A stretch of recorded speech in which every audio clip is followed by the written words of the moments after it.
ভেনেজুয়েলায় জোড়া ভূমিকম্পে নিহতের সংখ্যা ১৭০০ ছাড়িয়েছে। ভূমিকম্পের ৪ দিন পরেও ধ্বংসস্তূপের নিচ থেকে উদ্ধার অভিযান চালাচ্ছে উদ্ধারকারী দল। ভূমিকম্পের ৭২ ঘন্টা পেরিয়ে যাওয়ায় ধ্বংসস্তূপের নিচ থেকে বেঁচে ফেরার সম্ভাবনা কমে আসছে। তবে উদ্ধার কাজে ধীরগতি ও ভারী যন্ত্রপাতির অভাবে স্বজন হারানো স্থানীয়দের মাঝে ক্ষোভ ও হতাশা বাড়ছে। পরিস্থিতি মোকাবিলায় ও উদ্ধার কাজে গতি আনতে আন্তর্জাতিক সম্প্রদায়ের পাশাপাশি কাজ শুরু করেছে দেশটির নবগঠিত প্রেসিডেন্সিয়াল কমিশন। আরো জানাচ্ছেন আরাফাত ইসলাম। শক্তিশালী জোড়া ভূমিকম্পের পর নিহতের সংখ্যা বেড়েই চলেছে ভেনেজুয়েলাতে। ভূকম্পনের ৪ দিন পেরিয়ে গেলেও ধ্বংসস্তূপের নিচ থেকে একে একে জীবিত উদ্ধার করা হয়েছে বেশ কয়েকজনকে। জাতিসংঘ বলছে দুর্যোগের প্রথম ৭২ ঘন্টায় জীবিত উদ্ধারের জন্য সবচেয়ে গুরুত্বপূর্ণ। তবে সেই গোল্ডেন আওয়ার পেরিয়ে গেলেও ভেতরে আটকে থাকা ব্যক্তিরা খাবার ও পানির নাগাল পেলে এখনও অলৌকিকভাবে আরও মানুষকে জীবিত পাওয়া সম্ভব বলে মনে করছেন উদ্ধারকারীরা। এলাকাগুলোতে উদ্ধার কাজের ধীর গতিতে স্থানীয়দের মাঝে বাড়ছে ক্ষোভ। অনেকের অভিযোগ, পর্যাপ্ত উদ্ধারকর্মী ও ভারী যন্ত্রপাতির অভাবে চোখের সামনেই স্বজনদের বাঁচানোর শেষ সুযোগটুকু নষ্ট হচ্ছে। এর মধ্যে অনবরত হতে থাকা আফটারশকের আতঙ্কে হাজারো মানুষ ঘর ছেড়ে খোলা আকাশের নিচে দিন কাটাচ্ছেন। এদিকে ক্ষতিগ্রস্ত বাড়িঘরগুলো পুনরায় বসবাসের উপযোগী কিনা তা মূল্যায়নের জন্য একটি উচ্চ পর্যায়ের প্রেসিডেন্সিয়াল কমিশন গঠন করা হয়েছে। একই সাথে দেশের ক্ষতিগ্রস্ত রাস্তা, সেতু ও ফ্লাইওভারের মতো গুরুত্বপূর্ণ অবকাঠামোর অবস্থাও খতিয়ে দেখা হচ্ছে বলে জানিয়েছেন দেশটির ভারপ্রাপ্ত প্রেসিডেন্ট ডলসি রদ্রিগেজ।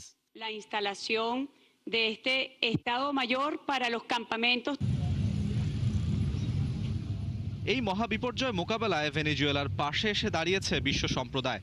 মেক্সিকো, স্পেন, কাতার, যুক্তরাষ্ট্র, যুক্তরাজ্য সহ বিভিন্ন দেশের আন্তর্জাতিক উদ্ধারকারী এবং জাতিসংঘের বিশেষজ্ঞরা মাঠ পর্যায়ে কাজ করছেন।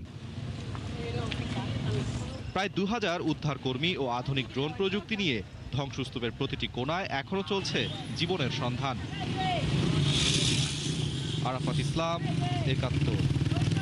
গ্রীষ্মের শুরুতেই নজিরবিহীন তাপপ্রবাহের রেকর্ড ছুঁয়েছে জার্মানি, পোল্যান্ড ও চেক প্রজাতন্ত্র। প্রচণ্ড গরমে ইউরোপ জুড়ে বাড়ছে প্রাণহানির সংখ্যা। বিশ্ব স্বাস্থ্য সংস্থা জানিয়েছে এই সংখ্যাটা ১৩০০ ছাড়িয়েছে। এদিকে গরমে অতিষ্ঠ ভারতের বিভিন্ন অঞ্চলের জনজীবন। ওরিসুল ইসলামের রিপোর্টে বিস্তারিত। জার্মানি, ইতালি কিংবা ফ্রান্স, ইউরোপের সবখানেই এখন প্রচণ্ড গরম। গত কয়েকদিন ধরে এই গরমে হাঁসফাঁস করছেন সেখানকার বাসিন্দারা। ইতিহাসের উষ্ণতম দিন পার করছে জার্মানি। দেশটির পূর্বাঞ্চলে তাপমাত্রা ৪০ থেকে ৪১ ডিগ্রি সেলসিয়াসে ওঠানামা করছে। সর্বকালের সর্বোচ্চ তাপমাত্রার রেকর্ড করা হয়েছে পোল্যান্ডে। দেশটির সোলুবিস শহরে ৪০.৫ ডিগ্রি সেলসিয়াস তাপমাত্রা রেকর্ড করা হয়েছে। এত গরম কখনো আশাও করেনি স্থানীয়রা। আমি এত খারাপ আবহাওয়া দেখব কখনো ভাবিনি। আমি ভেবেছিলাম পোল্যান্ডের আবহাওয়া ঠিকঠাক আছে, কিন্তু এখন দেখছি এটি অসহনীয় হয়ে পড়েছে। আমি অস্ট্রেলিয়া থেকে এসেছি। আমি অস্ট্রেলিয়াতেও প্রচন্ড গরম দেখেছি, কিন্তু এখানে গরমটা অনেক বেশি। ইতালিতে এতটাই গরম পড়েছে যে পো নদী শুকিয়ে যাচ্ছে। এতে সমুদ্রের নোনা পানি ১৮ কিলোমিটার পর্যন্ত ভেতরে ঢুকে পড়েছে। তীব্র গরমে বিদ্যুৎ উৎপাদন ব্যাহত হচ্ছে, অবকাঠামো ক্ষতিগ্রস্ত হচ্ছে এবং স্বাস্থ্যসেবা ব্যবস্থার উপর প্রচণ্ড চাপ সৃষ্টি হচ্ছে। গরমে অতিষ্ঠ ফ্রান্সের মানুষ। এরই মধ্যে দেশটিতে কয়েকশো মানুষের মৃত্যু হয়েছে বলে জানিয়েছে দেশটির স্বাস্থ্য মন্ত্রণালয়। এসব অতিরিক্ত মৃত্যুর একটি বড় অংশই বৃদ্ধ। এদিকে বিশ্ব স্বাস্থ্য সংস্থার প্রধান তেদ্রোস আধানাম গেব্রিয়াসুস জানিয়েছেন, এই গরমে ইউরোপ জুড়ে হাজারেরও বেশি মানুষের প্রাণহানি হয়েছে। এই চরম ভাবাপন্ন আবহাওয়ার জন্য জলবায়ু পরিবর্তনকে দায়ী করেছেন ডব্লিউএইচওর প্রধান। অন্যদিকে তীব্র তাপপ্রবাহে পুড়ছে উত্তর ও মধ্য ভারতের বিভিন্ন অঞ্চল। কোথাও কোথাও তাপমাত্রা ৪০ থেকে ৪৫ ডিগ্রি সেলসিয়াস ছাড়িয়ে গেছে। আরও ২ দিন তাপপ্রবাহের এই পরিস্থিতি থাকতে পারে বলে জানিয়েছে ভারতের আবহাওয়া বিভাগ। অরিসুল ইসলাম, একাত্তর। জার্মানির উত্তরাঞ্চলে ভয়াবহ বন্দুক হামলায় ৬ জন নিহত হয়েছেন। সোমবার এই ঘটনায় আহত হয়েছেন আরও বেশ কয়েকজন। পুলিশ জানায় হামলার পরপরই ঘটনাস্থলে মৃত্যু হয় 5 জনের, পরে হাসপাতালে আরও একজন নিহত হয়েছেন। হামলার পর 2 জনকে আটক করেছে পুলিশ। আটককৃতদের মধ্যে প্রধান সন্দেহভাজন হামলাকারী থাকতে পারে বলে ধারণা করছে আইন শৃঙ্খলা বাহিনী। জার্মান সংবাদ মাধ্যম জানিয়েছে প্রাথমিকভাবে ধারণা করা হচ্ছে পারিবারিক দ্বন্দ্বের জেরে ঘটতে পারে এই হত্যাকাণ্ড। তারা আরও জানায় হামলার ঘটনায় রাজনৈতিক বা অর্থনৈতিক কোনো সংযোগ পায়নি পুলিশ। ঘটনাস্থলে বিপুল সংখ্যক নিরাপত্তা বাহিনীর সদস্য মোতায়েন করা হয়েছে। ইউক্রেনে ব্যাপক ড্রোন ও ক্ষেপণাস্ত্র হামলা চালিয়েছে রাশিয়া। এতে অন্তত 8 জন নিহত এবং 34 জন আহত হয়েছেন। ইউক্রেনের প্রেসিডেন্ট ভলোদিমির জেলেনস্কি জানিয়েছেন সোমবার শিল্পনগরী দিনিপ্রোতে ক্ষেপণাস্ত্র হামলা করেছে রাশিয়া। এতে অন্তত 5 জন নিহত এবং 28 জন আহত হয়েছেন। এলাকাটিকে দীর্ঘদিন ধরেই রুশ বাহিনীর নিয়মিত হামলার লক্ষ্যবস্তু করে আসছে। এছাড়া জাপোরিজিয়ায় ড্রোন হামলায় অন্তত 3 জন নিহত এবং 6 জন আহত হয়েছেন। পাশাপাশি ওডেসা, খেরসন এবং খার্কিভ সহ আরও কিছু অঞ্চলে হামলা হয়েছে বলে নিশ্চিত করেছেন জেলেনস্কি। এদিকে শান্তি চুক্তির বিষয়ে রাশিয়ার অবস্থান অপরিবর্তিত বলে নতুন করে জানিয়েছে ক্রেমলিন। মস্কোর দাবি করা 4টি অঞ্চল ছেড়ে দেওয়া এবং ন্যাটোতে যোগদানের পরিকল্পনা ত্যাগ করলেই চুক্তি সম্ভব বলে আবারও জানিয়েছে রাশিয়া। কাতারের দোহায় মঙ্গলবার ইরানের সাথে দ্বিতীয় দফা শান্তি বৈঠক অনুষ্ঠিত হতে যাচ্ছে বলে ঘোষণা দিয়েছেন মার্কিন প্রেসিডেন্ট ডোনাল্ড ট্রাম্প। তবে ইরানের পররাষ্ট্র মন্ত্রণালয় যুক্তরাষ্ট্রের সাথে কোনো বৈঠক থাকার বিষয়টি অস্বীকার করেছে। ট্রুথ সোশ্যালে দেয়া এক পোস্টে ট্রাম্প জানান ইরানের অনুরোধেই দোহায় এই আলোচনা হতে যাচ্ছে। তবে ইরানের পররাষ্ট্র মন্ত্রণালয় জানিয়েছে যুক্তরাষ্ট্রের সাথে এই মুহূর্তে কোনো ধরনের বৈঠকের পরিকল্পনা তাদের নেই। তবে ইরান জানিয়েছে তাদের তহবিলের আটকে থাকা অর্থ ছাড়ের বিষয়টি নিয়ে পর্যালোচনার জন্য এই সপ্তাহে তারা দোহায় একটি বিশেষজ্ঞ প্রতিনিধি দল পাঠাবে। একই সাথে হরমুজ প্রণালীতে মাইন অপসারণ কার্যক্রম শুরুর বিষয়ে ওমান ও ফ্রান্সের পরিকল্পনা প্রত্যাখ্যান করেছে ইরান। এদিকে ইরানের প্রেসিডেন্ট মাসুদ পেজেশকিয়ান যুক্তরাষ্ট্রের অযৌক্তিক ও ভিত্তিহীন হুমকির সমালোচনা করেছেন। তিনি বলেছেন ওয়াশিংটন যদি সমঝোতা স্মারক মেনে চলে তবে তেহরানও সেটা মানতে দায়বদ্ধ থাকবে। কাগজে কলমে সমঝোতায় পৌঁছেছে যুক্তরাষ্ট্র ও ইরান, অথচ বিশ্বের সবচেয়ে গুরুত্বপূর্ণ জ্বালানি করিডর হরমুজ প্রণালীতে এখনও চলছে হুঁশিয়ারি, বিকল্প নৌপথের লড়াই আর নিরাপত্তাহীনতার হিসেব। প্রশ্ন উঠছে যুদ্ধবিরতি কি সত্যি কার্যকর হয়েছে নাকি শান্তি এখনও আটকে আছে কূটনীতির কাগজে? বিস্তারিত রিপোর্টে। যুদ্ধবিরতির পর সবচেয়ে বড় প্রত্যাশা ছিল স্বাভাবিক হবে হরমুজ প্রণালীর নৌ চলাচল। বাস্তবতা বলছে যুদ্ধ থামলেও কৌশলগত লড়াই এখনও থামেনি।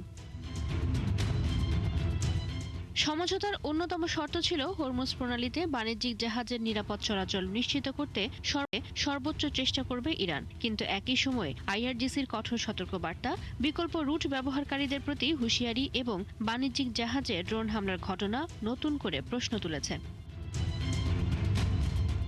বাস্তবে এখন হরমুজের 3টি কার্যকর নৌপথ তৈরি হয়েছে। একটি ইরানের নিয়ন্ত্রণাধীন উত্তরাংশে, একটি প্রচলিত মধ্যবর্তী পথ এবং আরেকটি ওমান উপকূল ঘেঁষা দক্ষিণাঞ্চলে। নিরাপত্তার ঝুঁকি এড়াতে অনেক জাহাজ এখন ওমানের দিকের পথ বেছে নিচ্ছে। এতে বোঝা যায় কাগজে কলমে যুদ্ধবিরতি হলেও সমুদ্রে এখনও আস্থার সংকট কাটেনি। এই অনিশ্চয়তার অর্থনৈতিক প্রভাবও কম নয়। বাড়ছে পরিবহন ব্যয়, আর তার প্রভাব পড়ছে বৈশ্বিক জ্বালানি বাজার ও ভোক্তা পর্যায়ের দামে। বিশ্লেষকরা বলছেন আগস্টের মধ্যে যদি ওয়াশিংটন ও তেহরান অবশিষ্ট মতপার্থক্য দূর করতে না পারে তাহলে হরমুজের রুট নিয়ে বিভ্রান্তি আরও বাড়তে পারে। আর সেটি শুধু দুই দেশের সম্পর্ক নয়, বৈশ্বিক জ্বালানি সরবরাহ শৃঙ্খল, শিপিং খাত এবং আন্তর্জাতিক বাণিজ্যের জন্য বড় ঝুঁকি হয়ে উঠতে পারে। হরমুজ প্রণালী এখন আর শুধু একটি সামুদ্রিক পথ নয়, এটি ইরান যুক্তরাষ্ট্র সমঝোতার সবচেয়ে গুরুত্বপূর্ণ পরীক্ষাগার। সংশ্লিষ্টরা বলছেন যতদিন না এই জলপথে নির্ভয়ে জাহাজ চলাচল স্বাভাবিক হচ্ছে ততদিন কাগজের শান্তি আর বাস্তবের শান্তির মধ্যে ব্যবধান থেকেই যাবে। চৈতি সরোয়ার, ৭১। যুক্তরাষ্ট্রের মধ্যস্থতায় গত শুক্রবার ওয়াশিংটনে একটি প্রাথমিক চুক্তি স্বাক্ষর করেছে ইসরায়েল ও লেবানন। যদিও চুক্তিটি লেবাননের সশস্ত্র গোষ্ঠী হিজবুল্লাহ প্রত্যাখ্যান করেছে, তবে এই চুক্তি নিয়ে লেবাননের নাগরিকদের মধ্যে মিশ্র প্রতিক্রিয়া দেখা দিয়েছে। এরই মধ্যে স্বাক্ষরিত শান্তি চুক্তির প্রতিবাদে বৈরোধে বিক্ষোভ হয়েছে, তবে অনেকেই এই চুক্তিকে ইতিবাচক হিসেবে দেখছেন। বিস্তারিত মনিরুজ্জামান বাবুর রিপোর্টে। রক্তক্ষয়ী সংঘর্ষের অবসান ঘটাতে যুক্তরাষ্ট্রের মধ্যস্থতায় একটি ত্রিপক্ষীয় প্রাথমিক চুক্তিতে স্বাক্ষর করেছে ইসরায়েল ও লেবানন। তাতেই দ্বিধাবিভক্ত লেবাননের নাগরিকরা। এক দল চুক্তিকে সমর্থন করছেন, তবে অনেকেই চুক্তির বিরুদ্ধে পথে নেমেছেন। তারা মনে করছেন এই চুক্তি আসলে যুক্তরাষ্ট্র এবং ইসরায়েলের কাছে নতি স্বীকার করে নেওয়ার সমান। দেশের অভ্যন্তরে শত্রুর ক্ষমতাকে এই চুক্তি আরও বাড়িয়ে দিয়েছে বলে দাবি বিক্ষোভকারীদের। চুক্তিটিকে তারা নিজেদের সার্বভৌমত্বের উপর আঘাত হিসেবে দেখছেন। বিশেষ করে ইসরায়েলি প্রধানমন্ত্রী বেনিয়ামিন নেতানিয়াহুর বক্তব্য তাদের আরও ক্ষুব্ধ করে তুলেছে। নেতানিয়াহু স্পষ্ট জানিয়েছেন, হিজবুল্লাহ যদি অস্ত্র সমর্পণ না করে তবে ইসরায়েলি বাহিনী দক্ষিণ লেবানন দখল করে রাখা অব্যাহত রাখবে। এই চুক্তিটি মোটেও সঠিক নয়। এটি কোনো সমস্যার সমাধান করছে না। ইসরায়েলের উচিত নিঃশর্তে পিছু হটা। এরপর তারা যেভাবে চায় সমস্যার সমাধান করুক। এগুলো সম্পূর্ণ অবৈধ চুক্তি। বিশ্বের এমন কোনো দেশ নেই যারা একটি দখলদারিত্বের অবসানের লক্ষ্যে চুক্তি করতে গিয়ে উল্টো সেই দখলদারিত্বকেই বৈধতা দিয়ে বসে। এদিকে বৈরুতের অনেক বাসিন্দারা এই চুক্তিকে স্বাগত জানিয়েছেন। তাদের আশা এর মাধ্যমে দীর্ঘদিনের সংঘাতের অবসান ঘটবে এবং দেশে শান্তি ফিরে আসবে। যে কোনো উপায়ে লেবাননের স্থিতিশীলতা ও নিরাপত্তা নিশ্চিত করা, বাস্তুচ্যুত মানুষের ঘরে ফেরা এবং পুনর্গঠন প্রক্রিয়া শুরু হওয়াকে আমি সমর্থন করি। এদিকে হিজবুল্লাহ আগেই জানিয়েছে এই চুক্তি তারা মানবে না, শর্ত বাস্তবায়নও কোনো সহায়তা করবে না। ইসরায়েল লেবানন চুক্তি আপাতত প্রাথমিক পর্যায়ে আছে। কবে থেকে এর বাস্তবায়ন শুরু হবে তা স্পষ্ট জানা যায়নি। গেল 28 ফেব্রুয়ারি যুক্তরাষ্ট্র ইসরায়েল যৌথভাবে ইরানে হামলা চালিয়েছিল। তার প্রতিবাদেই ইসরায়েলে হামলা চালায় লেবাননের সশস্ত্র গোষ্ঠী হিজবুল্লাহ। এরপর হিজবুল্লাহকে দমন করতে লেবাননে হামলা চালাতে শুরু করে ইসরায়েলি সেনারা।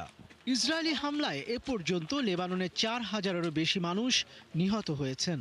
ঘর বাড়ি হারিয়ে বাস্তুচ্যুত হয়েছেন 10 লাখেরও বেশি নাগরিক। মনিরুজ্জামান বাবু, ৭১। যুক্তরাষ্ট্র ও ইসরায়েলের সম্পর্ককে একসময় প্রায় অটুট বলেই মনে করা হতো। তবে গত কয়েক সপ্তাহে সে সম্পর্ক নিয়ে ইসরায়েলের রাজনৈতিক মহল এবং গণমাধ্যমে নতুন করে আলোচনা শুরু হয়েছে। ইরানের সাথে শান্তি চুক্তির বিষয়ে মার্কিন প্রেসিডেন্ট ডোনাল্ড ট্রাম্পের তৎপরতা এবং ইসরায়েলি প্রধানমন্ত্রী বেনিয়ামিন নেতানিয়াহুকে নিয়ে তার প্রকাশ্য সমালোচনা ইসরায়েলের নতুন উদ্বেগের জন্ম দিয়েছে। মনিরুজ্জামান বাবুর আরও একটি রিপোর্ট। গাজা যুদ্ধের 2 বছরে নিহত হয়েছেন হাজার হাজার ফিলিস্তিনি। দেখা দিয়েছে তীব্র খাদ্য সংকট, ধ্বংসস্তূপে পরিণত হয়েছে গাজা উপত্যকার বড় একটি অংশ। এসবের প্রভাব পড়েছে যুক্তরাষ্ট্রের মানুষের মনেও। গত বছর সেপ্টেম্বরে নিউ ইয়র্ক টাইমসের এক জরিপে দেখা যায়, ইতিহাসে প্রথমবারের মতো মার্কিন নাগরিকেরা ইসরায়েলিদের চেয়ে ফিলিস্তিনিদের প্রতি বেশি সহানুভূতি দেখিয়েছে। এছাড়া গত এপ্রিলে পিউ রিসার্চ সেন্টারের এক জরিপে দেখা যায় 60% মার্কিন নাগরিক ইসরায়েলের প্রতি অসন্তোষ জানিয়েছে। 2022 সালে এই হার ছিল 42%। এই পরিস্থিতিতে দুই দেশের সম্পর্কে যে টানাপোড়েন তৈরি হয়েছে তা দ্রুতই ইসরায়েলিদের জন্য বড় উদ্বেগের কারণ হয়ে উঠেছে। বিশ্লেষকরা সতর্ক করে বলেছেন, ইসরায়েল হয়তো আর বেশি দিন ওয়াশিংটনের নিঃশর্ত সমর্থন পাবে না। বছরে $100 কোটি সামরিক সহায়তা, জাতিসংঘে ইসরায়েল বিরোধী প্রস্তাবে মার্কিন ভেটো কিংবা ইসরায়েলি দাতব্য সংস্থাগুলোর জন্য কর সুবিধা, সবকিছুই ভবিষ্যতে প্রশ্নের মুখে পড়তে পারে। বিশ্লেষকদের মতে 2023 সালের 7 অক্টোবর শুরু হওয়া গাজা যুদ্ধের কারণেই মূলত যুক্তরাষ্ট্রে ইসরায়েলের জনপ্রিয়তা উল্লেখযোগ্য হারে কমেছে। এরই মধ্যে ট্রাম্প প্রশাসন লেবাননের বিরুদ্ধে ইসরায়েলের সামরিক পদক্ষেপের উপর কিছু বিধিনিষেধ আরোপ করেছে, যা অনেকের কাছেই ছিল অকল্পনীয়। এছাড়া ইসরায়েল এখন প্রতি বছর যুক্তরাষ্ট্রের কাছ থেকে $100 কোটি সামরিক সহায়তা পাওয়ার ব্যাপারে পুরোপুরি নিশ্চিত নয়। ধীরে ধীরে মার্কিন সহায়তার উপর নির্ভরতা কমানোর ইঙ্গিতও দিয়েছেন প্রধানমন্ত্রী নেতানিয়াহু। দুই দেশের এই টানাপোড়েন এখন ইসরায়েলের অভ্যন্তরীণ রাজনীতিতেও গুরুত্বপূর্ণ আলোচ্য বিষয়। সাবেক ইসরায়েলি প্রধানমন্ত্রী নাফতালি বলেছেন, যুক্তরাষ্ট্র ইসরায়েল সম্পর্ক এখন ইতিহাসের সবচেয়ে খারাপ অবস্থায় পৌঁছেছে আর এটি ঠিক করা অত্যন্ত কঠিন হয়ে পড়েছে। মনিরুজ্জামান বাবু, একাত্তর। যুক্তরাষ্ট্রের সাথে সাম্প্রতিক সমঝোতার অংশ হিসেবে ইরানের তেল ও পেট্রোকেমিক্যাল খাতের উপর আরোপিত নিষেধাজ্ঞা প্রত্যাহার করা হয়েছে। সেই সাথে কাতারের ইরানের জব্দ থাকা $600 কোটি ফেরত দেওয়া হবে বলে জানান দেশটির প্রেসিডেন্ট মাসুদ পেজেশকিয়ান। তিনি আরও বলেন, কাতারে ইরানের মোট $12 বিলিয়ন তহবিল রয়েছে। এর মধ্যে প্রথম ধাপে $6 বিলিয়ন এখন ফেরত আসছে এবং বাকি অর্থের বিষয়েও প্রক্রিয়া চলমান রয়েছে। সুইজারল্যান্ড বৈঠক এবং সমঝোতা স্মারকের আওতায় এই অর্থ ছাড় ও নিষেধাজ্ঞা প্রত্যাহারের সিদ্ধান্ত হয়েছে। ইরানে যুক্তরাষ্ট্র ও ইসরায়েলের যৌথ অভিযানের পর থেকে ইসরায়েলে ইরানি সাইবার হামলা বেড়ে গেছে, এমন তথ্য জানিয়েছেন দেশটির ন্যাশনাল সাইবার ডিরেক্টরেট মহাপরিচালক ইয়োসি কারাদি। স্থানীয় সময় সোমবার টাইমস অফ ইসরায়েলে এক প্রতিবেদনে এই তথ্য নিশ্চিত করেছে। ইয়োসি কারাদির দাবি, 2025 সালের জুন মাসে ইরানের বিরুদ্ধে ইসরায়েলের সামরিক অভিযানে প্রায় 1600টি সাইবার হামলা নথিভুক্ত করা হয়েছিল, কিন্তু 2026 সালের একই মাসে এই সংখ্যা বেড়ে 4800-তে দাঁড়িয়েছে। এদিকে ইয়োসি বলেন, ইরান সমর্থিত কিছু হ্যাকার গোষ্ঠী খুবই দক্ষ। একই সাথে তিনি আরও বলেন, সাম্প্রতিক যুদ্ধে ইসরায়েলের গুরুত্বপূর্ণ অবকাঠামো, কেন্দ্রীয় সংস্থা, ছোট থেকে মাঝারি আকারের কোম্পানি এবং সাধারণ মানুষের ব্যবহৃত সিস্টেমগুলোকে লক্ষ্য করে ইরানি হ্যাকার গ্রুপগুলো হামলা চালিয়েছে। আফগানিস্তান সীমান্তবর্তী এলাকায় পাকিস্তানের স্থল অভিযান ও বিমান হামলায় অন্তত 29 জন সন্ত্রাসী নিহত হয়েছে, এমন দাবি করেছেন পাকিস্তানের তথ্যমন্ত্রী আতাউল্লাহ তারার। করাচিতে সন্ত্রাসী হামলার জবাবে এই অভিযান চালানো হয়েছে বলে জানান তিনি। এছাড়াও আফগানিস্তানের পূর্বাঞ্চলীয় 3টি প্রদেশে হামলা চালিয়ে একাধিক লক্ষ্যবস্তু ধ্বংস করা হয়েছে। তবে তালেবান সরকারের দাবি, পাকিস্তানের বিমান হামলায় সেখানে অন্তত 38 জন বেসামরিক মানুষ নিহত হয়েছেন। বিস্তারিত নাহিদা রিন্থির রিপোর্টে। দুই প্রতিবেশী দেশ আফগানিস্তান ও পাকিস্তানের দীর্ঘদিনের সীমান্ত উত্তেজনা আবারও উত্তপ্ত।